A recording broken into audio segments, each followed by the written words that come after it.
Rūta susitinka su šios vietos siela, ponia Ingrida, ir juodvi netrukus pasikalbės. Ne tik apie šios kaimo turizmo sodybos pavadinimą, bet apie viską, ką čia galima nuveikti tokioje jaukioje aplinkoje, kuri nors visiškai netoli kelio važiuojant į Molėtus, bet tuo pačiu tarsi miškų glėbyje, kur galima pajusti tikrą šventę, atsipalaiduoti ir apie nieką negalvoti. Ingrida, sakykit, kaip kilo idėja būtent pavadinti šitą sodybą, kaimo turizmo sodybą Santa Barbara?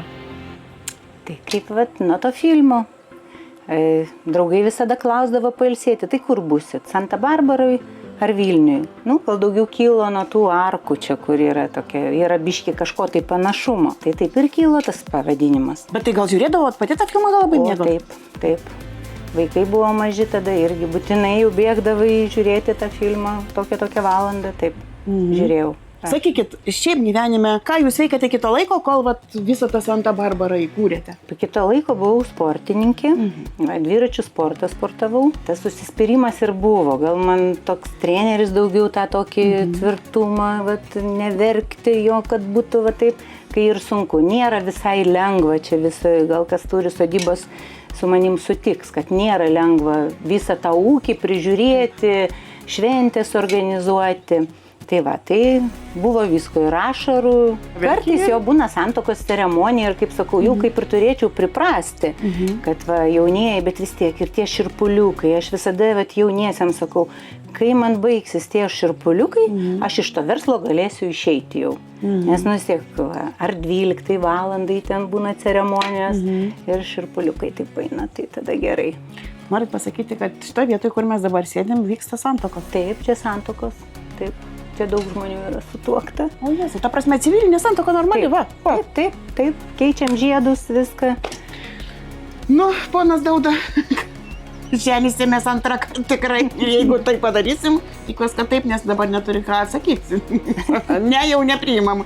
Būsim šičia, ne? Labai tikrai gražu. Keliaudami vis ieškome perliukų, įdomybių, intriguojančių faktų. Tad pateiksime keletą jų. Santa Barbara buvo pirmoji vila prieš 26 metus atvėrusi duris Molėtų krašte. Dabar čia galima švęsti įvairiausias šventes. Sodyboje laisvai telpa 90 svečių. Tiek pat jų galima apgyvendinti. Lauke esančiame bare galima ne tik mėgautis gražią aplinką, bet ir paskanauti čia pat iškeptų picų ar pasigrožėti dangumi, kai jame sužimba žvaigždės. Pasak ponios Ingridos, metai bėga, o švenčių dalyviai tampa vis išradingesniais. Bet regis Santa Barbaroje nėra neįgyvendinamų dalykų. Ir su lėktuvėliu čia atskrendam įvairiai, ir su karieta atvažiuojam, kas liečia iš tokių.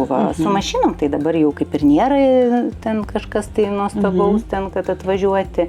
Bet tokių būna. Ir su mopedais yra važiavę, čia pas mus kalniukas yra labai gražiai nusileidžia. Čia prieki svečiai viską mato, kada atvažiuoja jaunieji. Apsižvalgius po vilos vidų, kuri alsuoja Prancūzijos Provansų ir kiekviena net mažiausia detalė apgalvota iki smulkmenų, supranti, kad čia viskas sukurta taip, kad nereikėtų nieko papildomai rūpintis, o visą dėmesį skirti ypatingai šventei ir jums svarbiems žmonėms. Čia ir didelė salė šventei, ir jauki užkandžių patalpa, ir įspūdinga erdvė saldžiam stalui, o kur dar prabangus jaunųjų apartamentai. Na, o jūsų šventės svečiai naktį galės praleisti pagrindinėme Molėtų krašto malūne. Girnų sukti nereikės, matys jau senokai neveikia. Bet pajusti istoriją alsuojančią dvasią galėsite su malonumu. Ingrida, mes stovime prie senovinio malūno, taip? Taip, čia yra senasis vandens malūnas. Čia gyveno malūnininkai. Pagrindinis buvo Molėtų malūnas. Vau, geras, kaip faina. Taip, čia būdavo vanduo, tekėdavo, tas ratas, vanduo. Ir dabar yra toksai, kaip ir cukurinė vonė, natūrali. Bet čia natūraliai, tarsi nieko specialiai nedarė? Taip, čia iš gamtos, čia biški akmenukai sudėti ir iš gamtos, bet čia tikrai didelė srovė, masažas, kuris nieko nekainuoja, spa. Nieko savo, ta prasme, galima paimti, nueiti ir Taip, ir labai gerai nugarą masažuoja. Viskas, baigsim filmavimą, žinau jau, ką veiksiu. Geras, o dar tos hortenzijos. Tos čia grožis, jom labai patiko čia prie to malūno, turbūt ir drėgmė, viskas, tai čia joms labai patinka. Ir dar pirtelė yra. Ir pirtelė. Pirtelėje didelis langas, stiklo visa vitrina, kad matytųsi visas grožis gėlių. Nežinau, čia žodžiu ne vyrai, man O šita- atrodo, moterim, grinai moterim. O šitam pastatui yra 138 metai. Žmonės tiek negyvena, Tai įsivaizduokit. čia keičiasi karta.